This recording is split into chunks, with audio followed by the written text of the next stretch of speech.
Bom dia, meus amigos. Este é o programa Viva Porto Velho, com seu quadro História da Nossa Terra. E hoje nós temos a grata satisfação de receber neste quadro, no Viva Porto Velho, uma educadora, uma mulher que se dedicou a vida toda para a educação. Eu me refiro à nossa querida professora Úrsula Maloney. Professora Úrsula, seja muito bem-vinda ao programa Viva Porto Velho. Muito obrigada, estou muito feliz de estar aqui com vocês, mais uma vez, para nós falarmos da nossa terra natal. Isso aí. Professora Úrsula, a gente sabe que a senhora, como eu, somos rondonienses, mas a sua família, seus pais chegaram aqui em que ano? Você não lembra? Quer dizer, lembra não, porque você não havia nascido, mas a senhora sabe, Eu claro. sei. Meu pai era barbadiano, veio das ilhas do Caribe para a construção da estrada de ferro André Moré. Chegou aqui jovem, com 18 anos, em 1908. 1908. Né? E aqui começou a trabalhar na estrada de ferro Madeira Mamoré, como bombeiro hidráulico. Era jovem, novo, então... A atividade dele, no caso, era bombeiro hidráulico. Bombeiro hidráulico. Certo. Trabalhava aqui nesses galpões aqui. Mas eu tenho muita honra de dizer que meu pai era responsável pelas caixas d'água que chegaram depois. A primeira foi em 1910, depois as outras duas em 1912. Mas ele começou aqui com bombeamento simples, inclusive a bomba do poço, que nós vamos ver aqui embaixo. É um olho d'água natural, que nasce aqui. E com essa bomba do poço, sempre ele contava histórias para nós de como abastecia uma das caixas d'água, era cheia só com a água dessa bomba do poço. Tá. E aí abastecia a casa do governador, naquela época, Luiz Ferreira. Depois, que responsabilidade. E depois alguns secretários. E as outras caixas d'água já vinham bombeamento, a água de outros bombeamentos. Tinha um bombeamento do Triângulo, que transferia água para as casas dos ferroviários lá embaixo, no Triângulo. Então era uma história muito bonita que ele contava. Eu não dava muita confiança porque era criança, né? E a senhora lembra da sua infância? Onde foi que bairro a senhora nasceu? A senhora lembra? Ah, lembro. Eu nasci no Alto do Bode. Que não existe mais, olha, Alto do Bode. Né? Foi derrubado pelo Quinto Beck a partir de 1966. 66, quando foram abrir a antiga Norte Sul, que hoje é Rogério Weber. Isso. Então derrubou o morro do Alto do Bode, que era aqui agora onde é essa Vila Miséria que chamam, realmente é uma Vila Miséria. E depois meu pai casou com uma brasileira de Mato Grosso, bem do centro do Brasil. A minha mãe chamava-se Cleta Francisca Maloney e meu pai chamava-se Oscar. Então eles casaram e eu nasci, sou a primeira filha. Então, antes disso, antes de mudar do Alto do Bode para a área dos ferroviários, que era o Triângulo, nós íamos morar aqui na Vila Herce. Então a casa número 1 era nossa, onde está hoje o Ivan Marrocos, bem na esquina. É importante dizer que a Vila Herce era uma vila que tinha o nome do engenheiro Francisco Herce, que era avô do Chiquilito, né? Pai do seu Austerlitz, né? Exatamente. Então essa vila tinha 10 casas, né? A da esquina, onde está bem aberta a entrada do Ivan Marrocos, era a nossa casa. Aqui morou o pessoal do Maneli depois? Era a sua primeira logo? A primeira, número 1. Isso, eu sei qual é. Isso, eu lembro. Então eu lembro bem na esquina, né? E depois as outras da vila. Eu lembro porque nessa época eu era menino, eu estudava bem em frente, onde tinha um jardim central. O jardim de infância era bem em frente ali, que a tia Odaleia, que era diretora. Diretora, exatamente. Isso, né? Mas eu queria que a senhora mostrasse pra gente, né? Daqui a pouco a gente vai ver aqui, onde é que ficava a Casa 6, o Paraíso, onde é que a senhora viveu grande parte da sua vida, tá bom? Exato. Então depois que nós saímos daqui, da Vila essa, chamava também Vila Operária naquela época, né? Minha proposta, essas casas aqui, foram feitas para residir o pessoal que estava na Vila S quando ela foi derrubada, né? Então, nós fomos morar no Triângulo.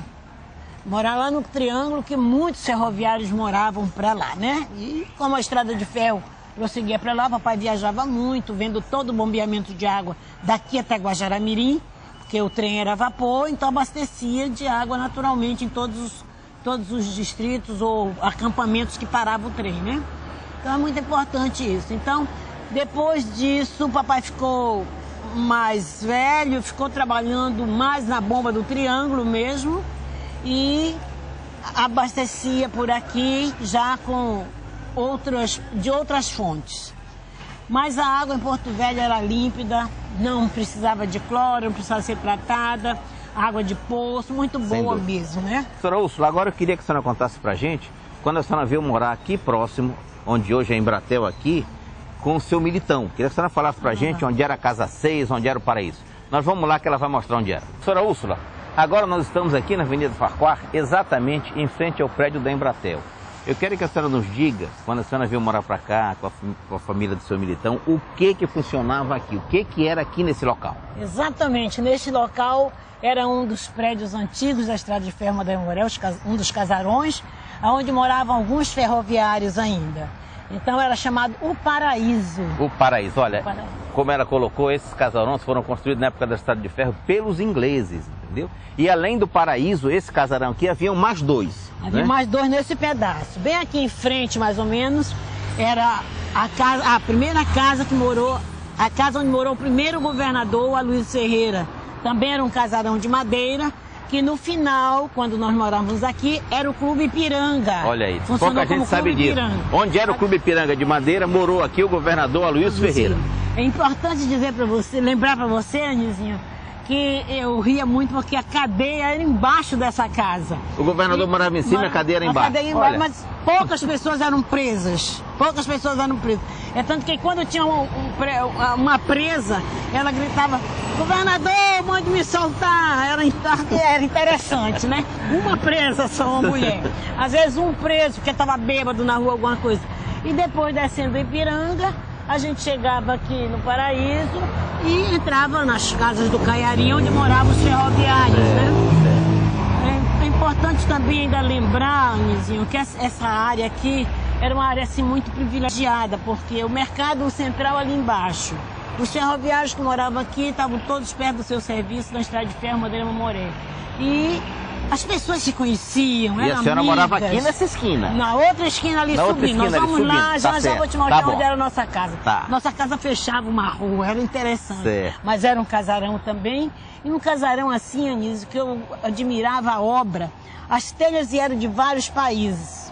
Agora, como é a telha da estação, que é de Portugal, a nossa era do Panamá. A casa que nós moramos. Pouca gente... Isso é que faz parte da nossa história, pouca gente sabe. A telha era do Panamá. Olha, que legal. Essas casas, esses casarões, tinham paredes duplas de pinho, um perigo, você tinha que ter muito cuidado com o fogo. Teladas, por causa do medo da malária, de tudo naquela época. Então, uma casa que ficaria para filhos e netos. Infelizmente, eu cheguei a pedir ainda do governador da época para deixar ao menos uma, para lembrança, para relíquia.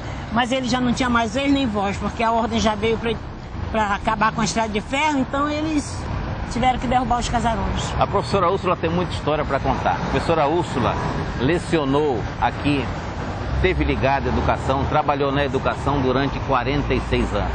Não dá para fazer tudo num programa só, a verdade é essa. A professora Úrsula vai voltar numa próxima oportunidade para nos falar sobre a sua função de educadora. Então, a gente tem muito papo para bater ainda. Vamos ver onde é que ficava a sua casa agora, tá bom? Vamos lá. Então, professora, ficava bem aqui nesse pedaço aqui, a Dom Pedro II não seguia. Não ela seguia, parava dali para cá. Porque tinha um casarão. Certo. Casarão e a sua casa ficava bem no meio da rua. Bem no meio da rua. Nossa casa ficava com a frente para lá, para Pedro II. Era um casarão também desses construídos pelos ingleses, né? 3, 2, 1. Bem, meus amigos, infelizmente... Você sabe como é, o nosso tempo é limitado e nós chegamos ao fim do nosso programa, do nosso quadro História da Nossa Terra. Eu queria agradecer a professora Úrsula e dizer a ela que a professora Úrsula já faz parte da história dessa terra. Professora Úrsula, obrigada. Seus agradecimentos e foi muito bom tê-la conosco. Agradeço a lembrança de ter me convidado para fazer essa entrevista. De antemão, eu já quero parabenizar as mulheres rondonienses ou brasileiras que por aqui estão passando, turistas, qualquer coisa, e dizer que a nossa função é muito, muito importante, principalmente quando se trata de educadores. E eu acredito que toda mulher é educadora, desde que ela seja mãe. E a gente parabeniza pelo Dia da Mulher também vocês, a Porto Velho, todas as mulheres de Porto Velho. E queremos dizer a todas as mães que olhem com muito carinho, amem seus filhos, olhem com muito carinho para eles. Porque as crianças de hoje estão ficando rebeldes, estão ficando atrevidas, a internet está tomando conta deles, porque muitas mães não têm mais pena de cuidar deles, nem contar historinha para eles.